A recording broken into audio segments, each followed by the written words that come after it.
Hi, everyone. Welcome to Two Guys Talking Sports, and the misery is finally over for the Gamecocks. The season has come to an end. It's we wait all year, get so hyped up, get so excited about college football, and then it's just a dud. Yeah, especially when your team isn't good enough to make a bowl game. The Gamecocks finished the year 5-7. Yep. Clemson finishes the year 8-4. They will move on to a bowl game. It's honestly, a different year for Clemson, though. Yeah. Honestly, after Saturday, thank God for their defense. If I was a Clemson fan, I don't know. You got all this hype coming in the offseason. You got the it guy and Garrett Riley, and your offense sucks. Yeah. They suck. They had looked better the last few weeks. It seemed like they were started clicking offensively, but I mean, Saturday they didn't do anything special. No offensive touchdown. Exactly. I mean, at the end of the day, a win's a win, but this was their first win without scoring an offensive touchdown in 8 years. So yeah. No, 9 years, excuse me. 2014 was the last time it happened. The Gamecocks played, in my eyes, exceptional defense. They kind of switched things up to where they went to a three-man front, which, they sent more pressures. They were able to blitz different ways. So I think that was smart on their part. I just hate that it took South Carolina 8 games to finally figure out to make a switch on defense. And honestly, the game couldn't have started any worse for us. Yeah, you start out with a backwards pass. That's the second time fumble. In, 3 games this has happened to us. Yeah, and unfortunately they run it in, and then you come right back to the next play and throw an interception. But like I said, the defense gave you every shot to win this game. Right after that drive, you have a long drive down the field, score a touchdown, tied up, and then just nothing from there. I mean, literally nothing from there. I think that play we had. Ugh. No, I'm not wearing that. Put it on, Kyle. No, I'm not wearing that. We had less than, I think we had 80 yards that drive, and I think we had less than 70 the remainder of the game. Going into the fourth quarter, we had like 1 yard since that drive. Yeah, that or was something pathetic. like that. Like I said, it's been all year that offensive has kept you in games. Yep. And then the last few weeks, defense basically won the games outside of the Vanderbilt game. Yep. Offense just did nothing. And we didn't learn anything new. It was the offensive line. Yep. Clemson, credit to them. They exposed our weakness, and I mean, they exposed it big time. There's nothing we could do. There's literally nothing we could do. Yeah, Clemson's defense is just. We knew that was their strength coming in, especially that front seven. They're so relentless. Thought that you could at least move the ball a little bit, dialing up different ways. I mean, we've been able to move the ball through the air, even with this offensive line. Not consistently, but enough this year. But man, we couldn't do nothing. Ground, passing. I mean, there was just nothing we could do. I mean, outside Georgia, this was the best defense we played all year. And I saw people on Twitter complaining, the type of play calls we were running. Again, I mean, I don't know what else we need to say, but your offensive line play, your play calling is predicated on being able to block. If you can't block, you can't give your quarterback time to effectively make reads or even rush or scramble. Yeah, trust me, the play call would look completely different if you had any semblance of an offensive line. Again, I think we've had 7 injured offensive linemen. Yeah. And, not that they were all world offensive linemen to start with, but then you're just constantly moving pieces around. Yeah. People are playing out of position, then switching to a different position. Yeah. You have to try and run plays to get the ball out quick, get it away as fast as possible. I would have liked to have seen some more jet sweeps or something. We didn't see any of those really, but I just think we just depend too much on Xavier Leggett, and especially when you can't run the ball. We would piece together a couple good runs, and it's not that you don't have. Mario Anderson is a good running back. Yeah, I don't want to take anything away from him. I think if we can put together a solid line next year, through the portal, through incoming freshmen, definitely got to hit the portal. You can't rely on 4 incoming freshmen There's to two, be. yeah, there's You know, two positions. they're going to be. I think those guys are going to be great offensive linemen, but they're still going to be freshmen. Yeah, I mean, you had Tree Bobolade at left tackle, Yeah, or right tackle. I mean, he was a top recruit coming into this year, freshman. Right. But again, he's still a freshman going against elite defense or like really, really good defense. he was playing high school last year. Yeah. And he's taking on guys that will be in the NFL next year. I mean, so. and those are the two most important positions, in my opinion, that we have to hit hard at this year, is especially in the portal. Yep. Is offensive line, receiver, possibly defensive line. Yeah. I don't know, man. It just, with the ability to utilize the portal, you don't have to rely on, like you said, these freshmen coming in to be not game changers in the sense of linemen, but relying on them, and you can get proven. Especially you're seeing it a lot now because they don't cost as much in terms of NIL. Right. As players coming from lower tier levels like FCS or like Ivy League schools. Yeah. Stuff like that. Because I didn't know this. In Ivy League, one of the reasons why we got Gargiulo from Yale is because Ivy League schools don't allow grad transfers. Okay. Like you actually, the way I interpret it is you have to actually unenroll and then re-enroll like in the spring or something. It's very complicated. I know I didn't know this either with him. His head coach at Yale is Dante Reno's dad. Yeah. I had no clue that. Yeah. So all of them were there. I think there was like 40 people there for him. Yeah. We had some big recruits. Dante was in there. But you know, also honestly, this was just a boring ass football game. Yeah. I was watching it with. There were 2 of us there that were Gamecock fans. There were 5 Clemson fans. I really, truly don't. We had the NC State North Carolina game on another TV. I think more people were tuning into that game than the Clemson Carolina game. It was just, run a few plays, punt, run a few plays, punt. And it was just back and forth between the teams. I mean, outside of the very first play where Clemson scores and then South Carolina's long drive, there was 3 field goals. And other than that, it was just strictly punts. Here's you want to see our drive chart? Fumble, I'll tell pick. you. Okay, so first play, fumble, 2 plays for 2 plays for 17 yards.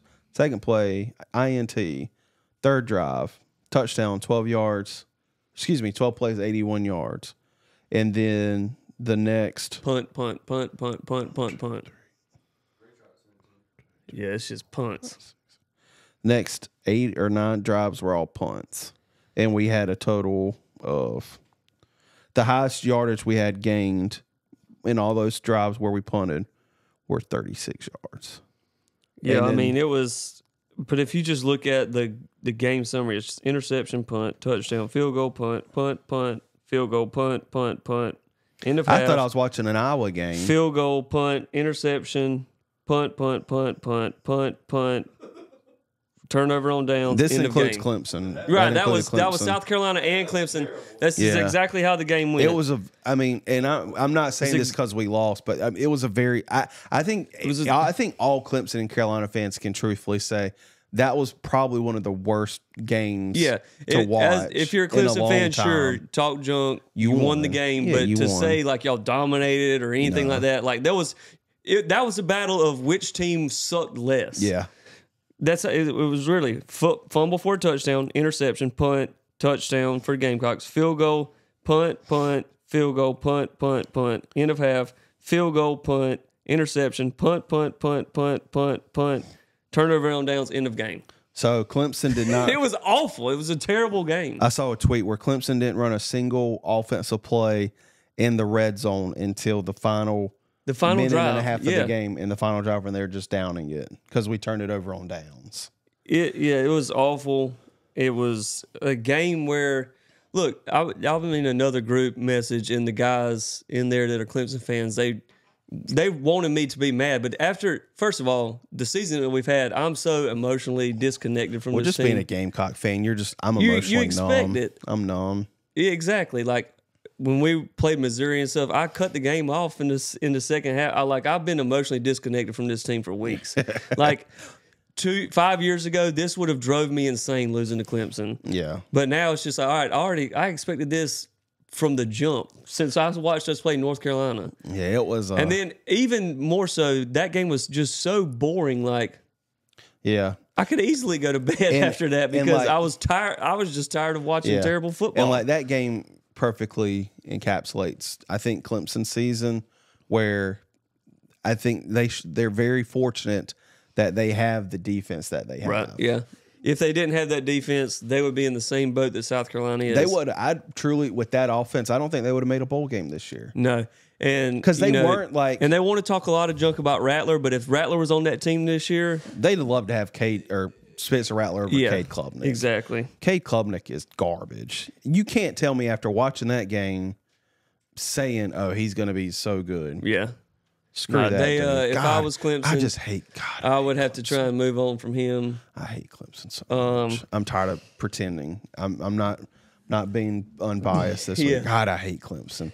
Their fans are, and I don't know. We're just like this last year. I wasn't, but I'm just not that kind of fan. But God, dude, just seeing that orange, man, is so ugly. God. And unfortunately for Clemson, it just wasn't the year. I mean, they're 8-4. You can't take it away from them. They beat South Carolina. That's a good win for them. But, you know, for years I've always heard, oh, it's just the Gator Bowl. That's all y'all were going to. And now it's just like, oh, y'all weren't bowling. Okay, well, you're going to the bowl that you talked junk about for years. Like, you're doing nothing special here. But it's okay. They're Clemson fans. They can do that. Like, there's no ACC championship. There's no national championship this year. We heard for years it's just like, oh, y'all were only playing in this bowl. And now it's like, oh, we're playing in this bowl, and you're not. Like, the goalpost is always moving for them. That's how it always was with Clemson fans. Even if we won, the first thing they would say is, oh, we still have the all-time record. Right. It's always something. It's never anything. Like, they won, give them credit. Yeah. But that game sucked. Yeah, if you tell me that was a good game outside of Clemson, just your team winning. And for the atmosphere, like, it was. Don't get me started on that. It was, you know, to start off with, the fans were there. They showed up. It was a night game, and then it was just like, all right, that was not entertaining at all. Well, the thing that irritates me the most is and this was a theme under Muschamp, and it's been a theme under Beamer, where they encourage fans. They don't call out fans. You know, Beamer did call out the student section last week, which he should. But I'm sorry, when people spend their hard-earned money, they show up, they support you, and you can say this about Gamecock fans. We're going to support you, but when you consistently put out dud performances like that, I'm sorry. Yeah. That's BS, and you deserve to be called out on it. And the fact that nobody does, like, maybe I'll call in and be a Tyler from Spartanburg and call out Beamer in one of his call-in shows. Like, hey, you always hype people up to come to these games, support y'all, and then you constantly put out these performances. What do you expect from fans when they don't show up sometimes? Yeah, the seat is definitely getting. It's not hot. No, it's warmer. It's warmer next year than it was this past year. We'll be able to judge Beamer after the 25 season. After that, because we've got really good recruiting class coming in this year. People want to play for him. He's got 2 years, but that seat, it ain't cold right now. No. It's warming up. He's got to do something next year. You got to make a bowl game next year. Our minimum. Our schedule don't get any easier. Yeah, but it's never going to get easier. So at this point, but like, if you're going to say that but he also just didn't inherit a great product. And unfortunately, it's going to, but he has to utilize the transfer portal. Exactly. But like I said, here's the thing: is like, his seat's not hot. It's going to be hot after the 25 season if there's no improvements. With like Muschamp and them beforehand, it was like, all right, you got a certain amount of years. That's what we always said. Like, all right, you got to let him get his recruiting classes in and stuff like that. Okay, you can still say that for Beamer, but all of those coaches beforehand didn't have the portal that they could utilize that Beamer does. So it's not like you have to wait on these freshmen to develop and stuff. You can go get these guys because you went and you got a Juice Wells. You went and you got a Spencer Rattler. You've got these players that did come in and help you. Yep. Whereas you didn't have to depend on freshmen or other people's players. Yeah. So it's definitely not a hot seat, but it ain't cold. It's warming up. And the schedule is never going to get easier. No. So we can't – you can give him that excuse for the first 3 years or so, But now I think you have to make a bowl game. Well, we got next year. Alabama, LSU, Ole Miss, Missouri, A&M, Kentucky. Take your pick. Yeah. I mean, we don't have Georgia next year. Just imagine if we had Georgia next year. It's just the thing is, it's not getting any easier. But the thing is, anytime like, soon. when You just got to get better. When you're just when you're having to rebuild, like he inherited a crap program. Yeah. That Muschamp had, I guess you could say, built up, and it just sucks because it's like you don't have the luxury of playing maybe inferior opponents on a consistent basis when you're week after week you're going up against a number 1 Georgia, a number 8 Alabama, a number 10 or 11 Ole Miss, like, and you're still trying to build up something. Like, yeah, that's why it takes time, but we have to, I mean, you have to give him time, but at the same token, he's got to start addressing some of these issues. Yeah, and it may not be the coaching staff, I but definitely give him he's got to time. address personnel issues. Yeah, you definitely got to give him time, but where you normally give coaches 4 or 5, they've got the transfer portal now. So year 4, you got to start making it. But making a name. Another issue we're running into is NIL.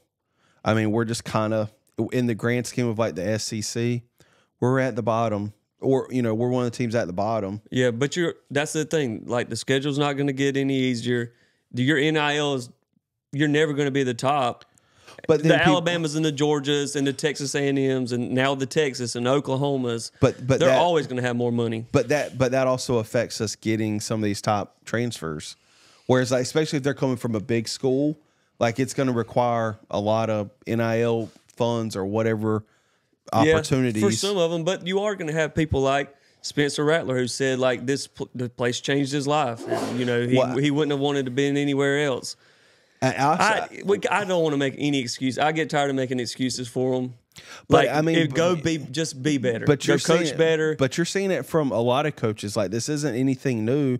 Where he's like, listen, if y'all want us to be better, you got to start giving money. He's like, this is the climate we're in. That's true. You do need more money, but I also at the same time, you got to be a better coach. You can't go out there and get talent and then not be able to coach them up. Yeah, you can't wait 8 weeks every year to decide to make a change on something. Yeah. Like same thing we did last year with the offense, then this year, same thing with defense. Like, yeah, if you're a good enough coach, players will come and play for you. Yeah, because they know that you will develop them to eventually make them even more money down the road. So, yeah, you do got to get more money. We do got to hit the transfer, but we got to coach better. Yeah. A lot of these things is on coaching, man. Well, I think they were coached up fine. I just think it was the play calls, the schemes they were running on, especially with defense. Well, I'm just talking about as the season in general, man. It was just not that game. I feel like it was just we never figured out how to adjust to how, to make us better. Yeah. At the end of the day, so, it is what it is. Yeah. Clemson wins 16-7. It's over. We don't have, to worry about it till next year. Yeah. So I've muted all the Clemson people. Now it's just enjoying college football as we get into one of the best times of the year, this coming up weekend and conference championship games. So had some big games on Saturday. I mean, the Michigan-Ohio State game. Yep. I think it's safe to say Michigan kind of owns Ohio State right now. If that was the game Ryan Day should have capitalized. Yep. Didn't have Harbaugh on the sideline. Just I don't know what it is, but Ryan Day, he might be on the hot seat because here's the thing: is like in that conference, you play 2 games a year basically that are like top tier teams. Damn, dude, he went 11-1. I would much rather my coach go 11-1, and if we lose, it sucks. Here's the thing, though, is basically the past few years they've gone 11 or however, and then they get to that same crux and they just can't get across it. They made the college football playoff last year. They almost beat Georgia. Yeah, they're not. You can't say they're overrated when they make it to the college football playoffs almost every year, and they won. I mean, technically, they've accomplished more than Michigan has, and you're wanting to fire your coach? Shoot, send them our way. I'll take them. The Alabama game had a crazy ending to it. I mean, basically, Auburn won that entire game until the last play of the game. That's hurting. How you rushed 2 play? They rushed 2 down linemen and dropped 9, and you still let a receiver get behind you to the corner of the end zone. Yep. It baffles me. And the sheer fact that you did that, just knock him down at that point. Take the penalty. You know, at least give yourself the chance to only be a tie. But that put them on the 3-yard line. Keep penalizing them until the game ends, or you stop them. Well, you can't. Yeah, you can't end the game on at the end of the day. Alabama is going to make the playoffs. They're going to make sure they get in. They're not. They called a timeout and they said, "Listen, hey, drop 9. Let the guy get behind them." I promise you this: if they beat Georgia this weekend in the SEC championship, they're in. And no, yes, they're in. The way Texas dominated Texas Tech on Friday night. Here's the thing: it's not. Alabama's in there. Okay, so you're telling me Texas doesn't draw more attention than Alabama? Get out of here. Go, leave. That's a stupid take. Yep. George, if anything, Texas... If Texas beating the number 20 Oklahoma State, and you're telling me that Alabama beating the number 1 all year long number 1 team, Alabama gets in. You've got head-to-head. So it doesn't matter. But since then, Alabama has played better ball. So you're basically saying the regular season does not matter at all. Yes, it matters. But that was what the first game of the year, second game of the year. Then you're kind of since then Alabama's dominated and Texas has struggled. Then you're incentivizing people not to book or schedule tough out of conference games in the regular season. No, you have to do that. It bolsters your resume. It clearly doesn't. But at the end of the day, because you're saying if Alabama wins and Texas wins, they've got the same record. Alabama's lost to Texas head to head. You want to bet if Texas wins and Alabama wins, Alabama gets in above Texas? Yeah. Alabama's going to get in above Texas. I will say Texas. Okay, we'll come up with something off camera. Alabama will get in. Let's see what the rankings are this week, and then we'll make it off. We'll make it offline. Let's see, because I'm trying to see who else. Because you've got. So ever since Alabama, Alabama lost to Texas. Alabama lost to Texas, but since then they beat a number 15 Ole Miss. They beat at the time number 17 Tennessee. They beat a number 14 LSU. If they win this game, they'll beat the number 1 team all year long. The number 1 team all year long. But they weren't number 1 all year long. Well, basically, just saying. I mean, Ohio State was number 1 for a week. For what? 1 week? Yeah. Okay, and then let's see. Who did Texas? They beat Alabama, so you got to give them that. And then they beat a number 24 Kansas. They lost to Oklahoma. Yep. That was their only other ranked team. They beat a number 23 Kansas State, and that's it. Just saying. So sure, Texas got them in the second game of the year, but since then, Alabama's consistently beat better teams. And then they win this game. They got very lucky on Saturday. They didn't look good on Saturday. Did they win? They didn't look good on Saturday. But did they win? But you're using that same argument against Texas. Texas got very lucky against an unranked TCU. Texas got very lucky but you are using against Texas, Kansas State in overtime. But you're using that against against Texas. I'm not using against. They won those games. I didn't say you got to win on big. I'm saying that Alabama won better games throughout the year. And then if they win this Tennessee conference championship game, they will have beat an extremely better team than Oklahoma State. Alabama's resume, even with the head-to-head, will be better than Texas. It's a tough call, but I just don't see how you can ignore the head-to-head matchup. It's the same thing we argued last year with TCU. People were saying Alabama should have been in over TCU. And there's a way that Alabama and Texas both get in. The SEC championship game. There's a way that Alabama and Texas both get in. Michigan's going to beat Iowa. Whoever wins between Oregon and Washington is going to make it. So you're really playing for two final spots. I think of the top 4 teams as they sit right now, which is Georgia, Michigan, Ohio State, and Washington. Which they'll be out. So the rankings are going to change some. You'll see Florida State back in. What about Florida State? You can't leave them out if they go undefeated. No. But see, you got to have Washington or Oregon. Would you put Oregon in above a Texas or an Alabama? Yes. Well, obviously, I mean, if Alabama beats Georgia, they're in. They're in, dude. They won't be ranked number 8 right now. They'll probably be above Texas in the new ranking. No, they won't. Yeah, they will. It doesn't matter though. Like that, the playoffs aren't built on. We have to have an SEC team in there. They're not, but so all these other schools that are in there that are in contention are money-making schools. Like Alabama's not the only school in America that draws in money and attention. Oregon, they draw in the most. Texas, more people probably watch Alabama games than Oregon. Well, Texas, I would say of these teams, of the top eight, Alabama and Texas draw the most. So the job of the committee is to get the best teams in there that draw the most attention, not the best teams. Both. They do it. No. And that's why they don't show you what they talk about in those rooms. Because that's what you want to see. So I'm telling you, make those committee meetings live, and you'll see what they truly talk about. And that's when you'll start getting the best teams. You're vying for 2 spots, truthfully. Yeah, because Michigan the winner of Oregon. The Michigan game is the only one of the true teams that we're arguing about that I would say they're in there. As long as they win.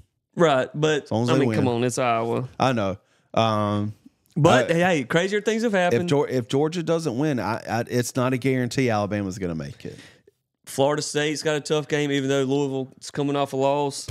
Louisville's a joke. The fact that the second best team in the ACC lost to a bottom tier this year SEC team is a joke for that conference. I'm sorry. Right, I agree. The whole argument of the ACC being overrated. That's your evidence. All you need right there. Let's run through the conference championships real quick, and we'll make some picks. New Mexico State, Liberty. First off, hats off to Jamie Chadwell because he just wins everywhere he goes. Well, I mean, he also didn't inherit a crappy program. He didn't, but the thing is, like they suck. No, but the thing is, he's a good coach. He's a great coach. He's a great coach. It's still a different scheme. Yeah, everything that they do, but just. I played for him at North Greenville, but everywhere that he's gone, he's won. Yeah. He's a winner, and I don't think that he's going to be at Liberty long either. I think he'll be there another 2 seasons, at least one more. Yeah, but if he comes out and has another year with Liberty like he is now, he's going to be another big name. You know, and he does it perfectly the way that he climbs the ladder. It's just like. His name is mentioned at bigger time schools, but he doesn't try and make a huge jump every time. Yeah. He just, all right, let me take one more step. Yeah. Let me take another step. And so now I think in the next year or so, he's going to take another step up. I got Liberty winning that game. Liberty, New Mexico State. I got Liberty. Oregon and Washington. Oregon. I got Oregon winning. Yeah, Washington has not looked good the past few weeks. Well, also, you could argue is Michael Penix hurt? I was looking for that, but then I realized they like had him in a coat. Like I was when we were watching the game, and then I was just scrolling Twitter to see if he was hurt, and then I forgot that our football game was behind, so I saw that Spencer Rattler already threw the interception, and it just threw you off. Well, no, then they told me I couldn't look at Twitter anymore, which is fair, so I didn't look at Twitter anymore. But I mean, Oregon should have won at Washington, neutral site. Yep. I'm going with Oregon. Yeah, I'm going with Oregon as well. This is your big one. Texas, Oklahoma State. Texas. Yeah, I got Texas winning this one too. If Texas wins big, it's going to be tough to ignore. They got to. Tulane, SMU. Tulane. I'm going to take Tulane. Michigan, Iowa. I'm taking Michigan. Louisville, Florida State. I'm going to go with Florida State. I'm going to go with Florida State too because, I mean, even though they had a battle with Florida. That was an ugly, ugly loss for Louisville. It was. Because here's the thing. Kentucky hasn't looked good. I mean, they lost to us. Yeah.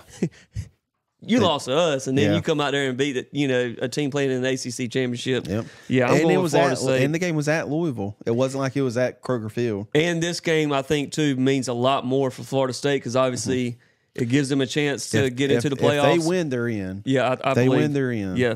And then last but not least, the moneymaker, Georgia and Alabama. I'm going with Georgia. I wish that they would show. Well, obviously, they got to have the numbers. I want to see the numbers of most watched conference championship games on. It'll be Alabama, Georgia. Well, it's always going to be the SEC game because it's usually the top tier teams. They make the money, but it's not. The good thing for Texas is it'll be in the SEC next year. But it doesn't have to be Alabama to be in the game for it to draw attention. That's the argument I'm making. No, yeah, for sure. If it was Tennessee, Georgia, or if it was LSU, but if it's between Georgia, Alabama and Texas, you have no argument in saying, oh, they're going to lose viewership because Alabama's not the money they're going to make next year if it's Alabama, Texas. They've got Texas. They've got Texas in there. Zeb, you don't even watch college football. How would you know? But Texas is a bigger team, not in terms of results. They are a bigger market than Alabama. But they're not bigger than the SEC. Right. They're going to be in the SEC. Yeah, they're going to be in the SEC. That's going to help They're them. in the Big 12. Like people are going to watch that game no matter what, if Alabama's in it or not. It's the college football playoffs. Yeah. Now, but that's why you want an SEC team in the playoffs. If you put a crappy team in there, but if Texas wins this week and they make it, viewership is not going to go down because Alabama's not in that playoff. No. Of the teams left, those are the two teams. Like if you said, all right, if we're just going to go solely based on who's going to draw the views and make the money, it's Texas and Alabama. They're right there. I think Texas, the only thing that helps Texas is they have that history, but Alabama has the South. So they always have, like, the South just watches college football more. And they'll still watch it. Yeah. But I've got Alabama winning this game. Georgia. It's Georgia. I think it's going to be close. It'll look similar to that Alabama-Auburn game. The way Alabama struggled against Auburn. Yeah, that game's always tough. You can when you're playing against Georgia. That game's always tough. But here's the thing. Georgia Tech, they struggled too. I mean, 31-23. But Georgia's also got the benefit. I would say this. For Georgia to struggle against Georgia Tech is more telling than Alabama to struggle against Auburn. But Georgia's also got the benefit of the doubt where they haven't lost a game in 2 years and they're back-to-back national champions. They do. But I'm saying if we're going to look at the way that Alabama played against Auburn versus the way that Georgia played against Georgia Tech, I think it's more of a tell against Georgia. But, again, it's rivalry games. Both of those games were in the opponents. Yep. They both had to travel. I got Alabama. It's going to be. I think it's going to be a crazy game, though. I think Georgia wins with ease. Whew. You're just riding this Georgia train. Now, when I say ease, like midnight train to Georgia, baby. I'm not saying 3 touchdowns, but I don't think it's going to be tough for Georgia. Georgia's playing their best football of the year. What about they finally figured out their offense? Joe Milton saying give him the Heisman. You didn't even get quarterback's name right. Oh, what's his name? Dang. See what I'm working with here? No, his name Jalen Milroe. Milroe. I knew it was something with him. Joe Milton's Tennessee quarterback. Right. Yeah. The quarterback from LSU should win the Heisman, though. Yeah. It's either him or Bo Nix. Right. It's 1A, 1B. And here's the thing. Jane Daniels' stats has put up bigger numbers than Joe Burrow's. Did. Yeah, and Joe Burrow's season, when he won that Heisman, and with those stats, they heralded that season as, which they did win the national championship on top of that, and they never lost. But it was heralded as the greatest season for a quarterback in college football history. There's a reason why. And now, obviously, LSU's not going to win the SEC or the national championship, but individually, he had a better year. That's why I hate the Heisman Trophy presentation, because it's not always designed for really the best player.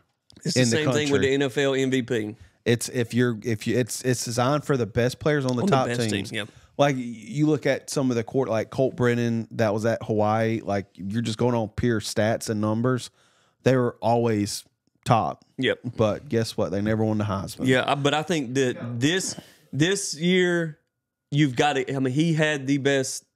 He had the best season. He played the best. He was the best player in college football. I think it's going to be Jaden Daniels. Yeah, it's him or it's him. Well, or here's Bo the thing: Nix. is like even on the top teams, there is nobody that like stands out as like, all right, they are. There is no Joe Burrow on those top teams, you got to go and give it to the best player. It's Michael Penix. Yeah. Bo Nix, Jaden Daniels. Yep. It's those 3. And it should go to Daniels. I agree. Yeah. But I wouldn't be upset if it goes to Bo Nix, because, I mean, you can't deny this, or Michael Penix, because you can't deny the seasons they had. Right. But, you know, I really, it should be Jaden Daniels. Whoever it goes to, I think it'll be a deserving award. Yeah. But I think, in my opinion, should be this guy had the best year. It should be Jaden Daniels. Yes. Easy. So a big weekend. Thank God that we can just sit back and enjoy football and not have to get any kind of they start Friday night emotions. Yep. Pac-12. So we will be back next week. I think they're going to announce every bowl game on Sunday. The plan is we'll film on a Monday. Probably run through every bowl game real quick. It'll be this team's playing this team. I got this one. I got this one. This team's playing. And Until we'll we put a get to the graphic bigger up. ones, and then we'll Yeah. try and talk a little bit about that more. We'll talk about Alabama being in the playoffs because they're going to be there. Texas might get in too. That would be great if somehow they could get Texas and Alabama in. There's too many teams vying for 2 spots. That's the thing. If Georgia wins, there'll be an SEC team in there. But if Alabama, excuse me, if Alabama wins, there's no guarantee an SEC team's going to make it. Well, let's just say if Texas gets in by proxy, an SEC team because they're coming, they've already signed the contract. They're coming in. I guess you could say that. By No. proxy. We will claim it. Yeah, but like I said, would love a wild weekend where you had Florida State loses, Georgia loses, well, Florida State Washington loses. loses. I would love for Michigan to lose. Let's just have chaos and make the committee really struggle here.